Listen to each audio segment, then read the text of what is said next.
દાહોદ જિલ્લાના B division પોસ્ટે ખાતે ગઈકાલે રાત્રિમાં એક બનાવ બન્યો હતો, જેની અંદર દાહોદના રહેવાસી રાહુલભાઈ સંગોડ છે. એમને રાત્રે અમુક લોકો ઉપાડી ગયા છે ગાડીની અંદર આવીને અને ખરણી માગે છે એ પ્રકારની એમના ભાઈ દ્વારા ફરિયાદ મળી હતી.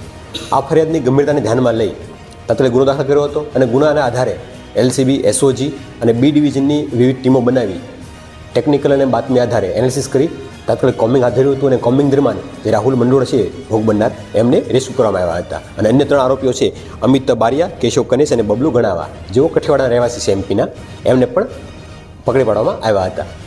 તપાસ દરમિયાન એવું જાણવા મળ્યું હતું કે જે વ્યક્તિ છે રાહુલ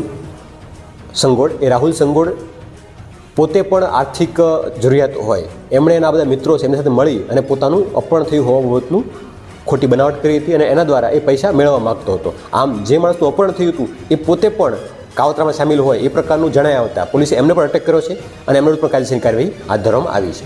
જે રાહુલ અને અન્ય આરોપીઓ છે એ ભૂતકાળની અંદર આર્મ્સ એક્ટના ગુનામાં સંડોવાયેલા હતા અને આર્મ્સ એક્ટના ગુનાને લઈને જ તે નામ કઈ રીતે ખુલ્યું કે શું હતું એ બાબતને ઝઘડો થયો હતો અને એ બાબતમાં તે અપહરણ થયું હોવાનું પ્રથમ દ્રષ્ટિએ ફરિયાદમાં જણાવાયું હતું. પરંતુ તપાસ દરમિયાન તમામ લોકોનું મેળાપણું જણાયા આવતા તમામને અટક કરવામાં આવેલા છે અને જે વ્યક્તિ છે રાહુલ એમને પણ અટક કરવામાં આવેલો છે.